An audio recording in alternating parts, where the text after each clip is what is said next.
Today on Lucky Dog. Age, Are you a senior?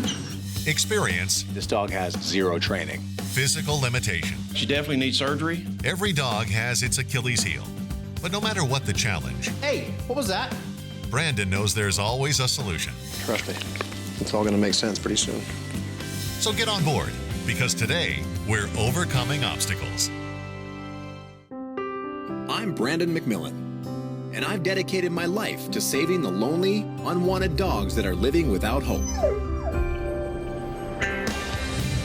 My mission is to make sure these amazing animals find a purpose, a family, and a place to call home. Today, one dog will be saved and one family will have a new best friend. This is Lucky Dog.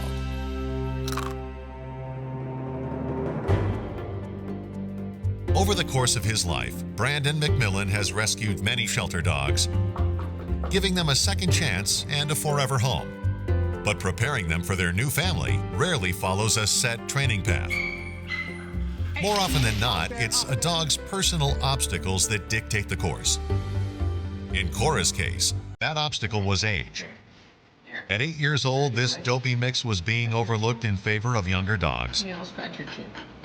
Luckily, Brandon saw her potential and found a promising owner in Nikki, a paddleboard enthusiast specifically looking for a senior dog. I just feel like those dogs are the ones that get passed up the most, and my heart kind of goes out to them. She lives right by the beach, and she loves stand-up paddleboarding. When she told me this, the first thing that clicked in my head was, wouldn't that be awesome if I could train her a dog to stand up paddleboard with her? Normally, I wouldn't even think about training most dogs for stand-up paddleboarding, especially a senior dog. But Cora is much different. She has a heavy work drive. She's eager to please. Cora's training starts off at the Canine Gym and Rehabilitation Center. The first thing I want to do is just get her used to the board. So I put the board on the ground right by the pool. Then I rock it slowly. Just a little bit of rocking motion, see? She understands the rocks are not going to hurt her. It's just the way the board moves. Nothing frightens you, huh? The next step in the process was to put the board in the pool. Brandon starts off by securing the board to the edge of the pool. I want her to feel like that board is on solid ground. There you go. Look at that. Nice. All the way. All the way. Good. There you get one of these. Good. Good. Once Cora gets stable, Brandon guides the board through the water. This is the trickiest part to teach her because I have to teach her not to fight the water, but go with it. She has to feel the rocks, feel the motion. Now watch, we're gonna turn. We're gonna turn, see? Cora did great at the pool, but that's a very controlled environment. Now it's time to take it up another level. I'm taking her to a lake, which is an open water environment, a lot more elements to deal with. And to top it all off, we're gonna be on the board together. This will be her ultimate test. If she can prove to me that she can handle this, she's ready to go paddleboarding with Nikki. Brandon starts by securing the board to the dock. And as I was stabilizing the board, she just decides to jump right on the board. That told me everything. It told me that she's a little adventure seeker. She wanted to do this. She wants to have fun. So, paddleboarding we go. Before they push off, Brandon puts Cora through a quick review. I rocked the board a little bit, and it didn't even faze her. She stood her ground. So, that's it. We set sail. I started paddling the board right to the middle of the lake. I was doing very slow paddles, watching her the whole time, seeing what her body language is. Again, I don't want her to be afraid of this. And then when the moment was right, I decided to stand up. And as I start standing up, the board starts wobbling. Instantly, Cora dropped her body posture. She corrected herself. That told me everything I needed to know right there. Cora understands the whole theory of stabilizing herself now. While some dogs master the doggy paddle, few get a chance at the paddleboard. And for Cora, the helm is exactly where she was born to be. I could tell she loved it for two reasons. Number one, the smile on her face, and number two, the wag on her tail. The best part about this whole scenario, it wasn't the paddleboarding.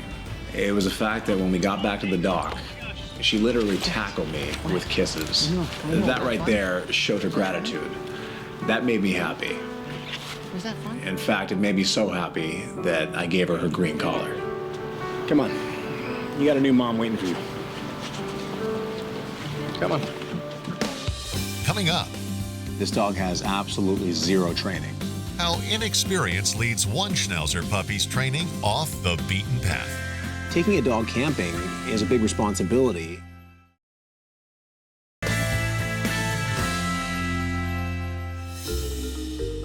Puppies never fail to turn on the charm. Their youthful exuberance is infectious, and because they lack the complex history of older dogs, prospective owners find them desirable. But youth often translates into inexperience. Such was the case with Cleo. Cleo's lack of training is obviously a testament to her age. She's a 5-month-old puppy. The one thing you can always guarantee with puppies is they have a lot of energy. You know a down? And rarely any obedience. I'm starting pretty much from ground zero with this dog.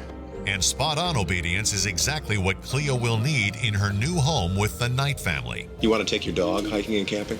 Yeah, absolutely, because I look at the dog as an extension of our family, and so it's really important to be able to bring her with us whatever we do. It sounds easy on paper, but taking a dog camping is a big responsibility, and it also takes a lot of training. Not to mention a strong stomach. A campsite is full of food, which is very attractive to a dog. If I were to take Cleo to a campsite right now, it's almost a guarantee she would pretty much eat everything in sight. So Brandon tests Cleo's taste for trouble. I spread an entire buffet across a picnic table. What's up here? Look at. When she found out the food was up there, she was trying to figure out every which way to get up there. I gave her a no command, and she respected it. She stopped, but just for a few seconds until she tries to find another way up there. Nope. Human food. For humans only. Cleo quickly loses her appetite. But confirming Cleo's obedience requires an ultimate challenge. I'll be setting up a makeshift campsite. It'll be a basic replica of all the obstacles a real campsite has to offer. See that? See that? Yeah, I know. Good stuff, huh? This test will tell me if she's truly ready to go camping with her new family. And you stay right there. What do? Cleo shows restraint. She's doing very well with me right in front of her. The real test is, can I walk away and be 100% sure that she will not eat that food? Brandon puts Cleo on a stay and backs away. First, I decide I'm gonna hold her for 1 minute. 1 minute turns into 2, that goes to 3. And eventually we hit the 5-minute mark. She didn't even look at that food. Cleo, come here. Come on. There you go. Good. Nice. Guess what that means? It means we are doing a wardrobe change. She earned her stripes. She got her green collar. Try it on. How does that feel? Look at that. Much better, right? Come on, you got a family waiting for you. Coming up, Timid, aren't you? a shy Chihuahua mix steps from the shadows You don't trust me yet, do you? and learns the value of trust. Before I start any training, I have to earn his trust. If you are 18 or older looking to adopt a dog in the LA area and want to be on the show, write to us at cbsluckydog@gmail.com. Tell us why, and you might be selected.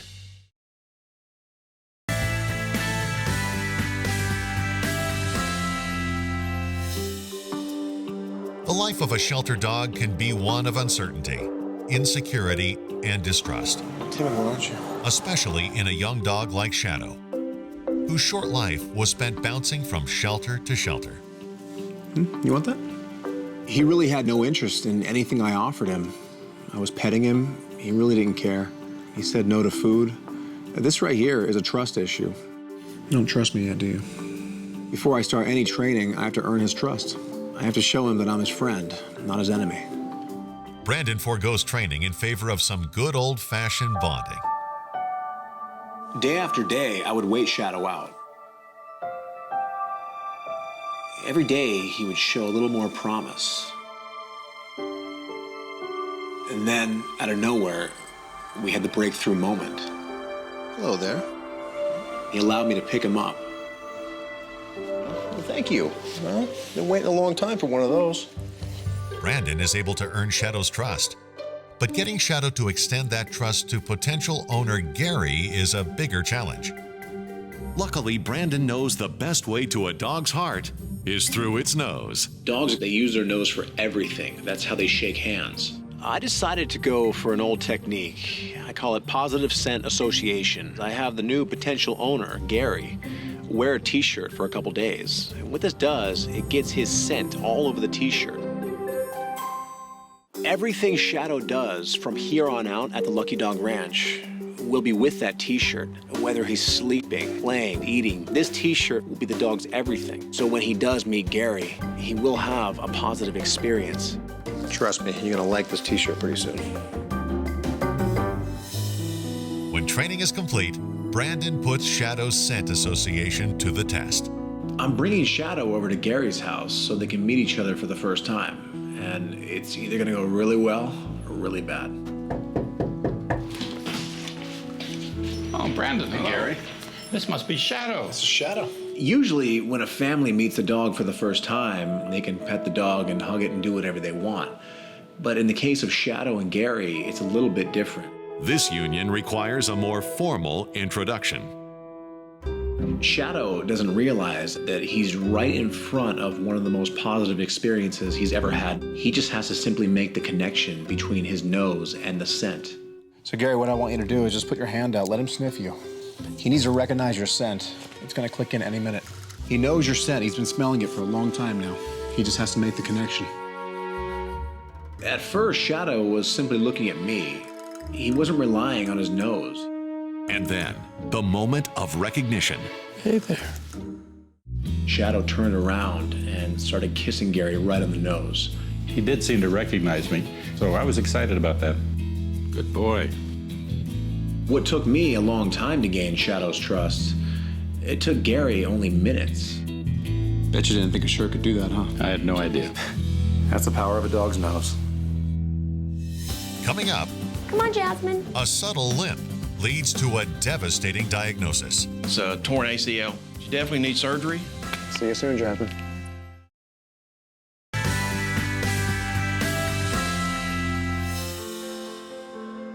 After suffering a leg injury, Jasmine was surrendered to the shelter by her former owner. Despite her sweet disposition, her leg injury was handicapping her ability to get adopted. Until Brandon stepped in. Come on, Jasmine. We definitely have a cruciate injury. I believe the ligament is torn. Typically what we do in these instances is the pets require surgery. So I'm gonna send you to our specialist for sure. But before that, I think we should take some x-rays. I just want to assess to make sure her hips are in line, her knees look okay, there's no fluid building up around the joint. Okay. The next morning, Brandon meets with board-certified general practitioner Dr. David Clark to go over Jasmine's test results. So our x-rays pretty well confirm that it's a torn ACL. Cruciate ligaments, I don't know if you know about them, but they're ligaments inside the knee. And what they do is they keep those bones from moving back and forth. When the dog stands, keeps them steady, that joint's unstable. And when she bears weight, those bones are moving in an abnormal way. So what's the next step in the process? She definitely needs surgery. We can get her in tomorrow morning. We need to get this done just as soon as we can because she is in pain. Absolutely. It's got to be done. Okay. I wish she didn't have to go into surgery, but at least we caught the problem in time for us to fix it. The next day, Brandon arrives for Jasmine's surgery. I'll go ahead and have you wait out here. It's gonna be a couple hours. See you soon, Jasmine. Let's go, Mama.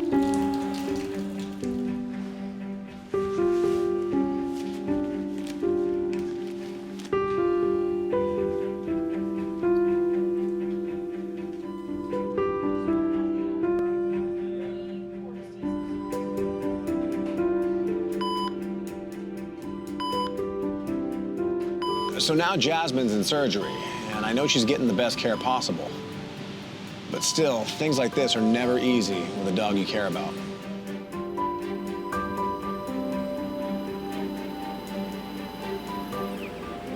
So Jasmine's waking up, and I think everything went really well. She was a good patient.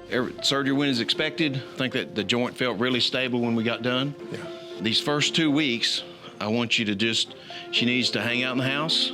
The next 2 days, I want you to use an ice pack. And then after that, for about 4 or 5 days, put a hot pack on it. Give it a few minutes, then gently flex and extend the leg. so that we keep that joint loose. How long is the whole recovery? Probably 6 to 8 weeks. Okay. 8 weeks later, Jasmine is as good as new. Not only does she excel at the common commands, but she proves to Brandon that she is the perfect companion for Jake, a young man who had spent his own life overcoming physical adversity. It was a long wait for Jake to get Jasmine. There were a lot of hurdles along the way. This way. There you go.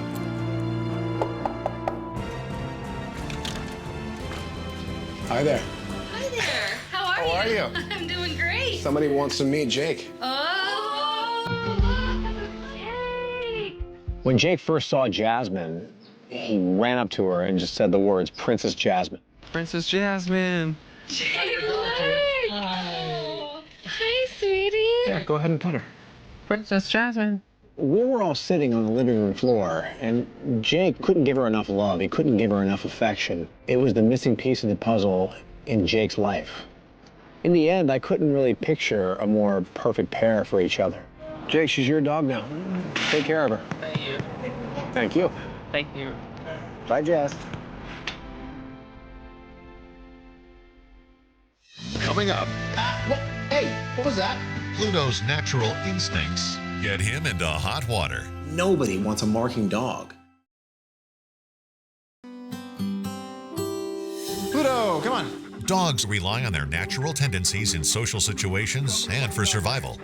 But without formal training, these instincts can occasionally spiral into bad habits. Such was the case with a 3-year-old Tibetan Terrier mix named Pluto. Hey, what was that? Is that you, huh? Is that the kind of manners you have in a house? To a dog, marking is 100% natural behavior outside. When they bring that territory marking indoors, now it becomes a bad habit. And alleviating it will require a bit of reverse psychology. Well, I take the leash and I tie it around the leg of the table right where he marked. And I leave just enough slack where he can stand up and lie down only. So if he wants to mark that area, if he likes it so much, now he gets to stand next to it. There. Why don't you take some time and think about that? Pluto's behavior earns him a 20-minute timeout. You learn your lesson? Yeah, it's no fun, huh? But old habits die hard. About 15 minutes later, lo and behold, Pluto once again lifts his leg. So, once again, I repeat the process. 20 more minutes tethered. A habit like this can be a deal breaker, especially for a deal maker like potential owner Colleen. Colleen is a real estate agent. She plans on taking Pluto to all these open houses. If Pluto has a bad marking problem, he's gonna ruin deals for her left and right. Brandon spends the week reinforcing Pluto's mark training and even tests him by leaving him alone inside the ranch. Pluto did a great job. He passed the test. But the real test is to see how he'll do at Colleen's open house.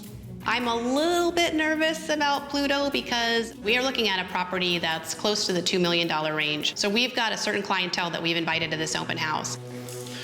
Go on, have a sniff, explore. Look at all kinds of stuff to mark on. You better not do it.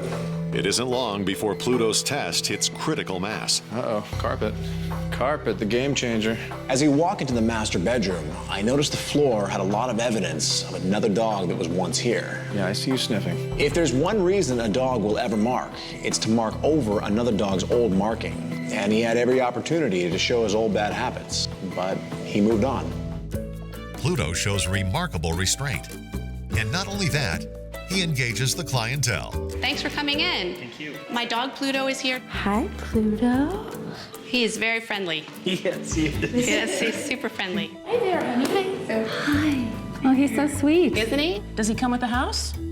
As the day went on, Colleen showed new potential buyers the house, and Pluto tagged along like he owned the place. By the end of the day, everyone seems delighted by Pluto's charms. Most importantly, Colleen. I thought he was great. He really came up to a lot of the people and they felt at ease, and that's exactly what I was hoping for. He's a great partner. And most importantly, I didn't see him mark once. That's awesome. I'm so happy. I think he gets one of these. So he's graduating. Fantastic. He is graduating. Fantastic. Like his classmates at Lucky Dog Ranch, Pluto earns his green collar, a symbol of achievement.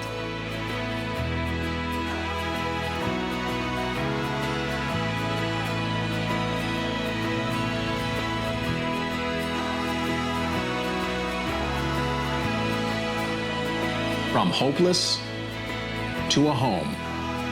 That's my mission. One dog at a time.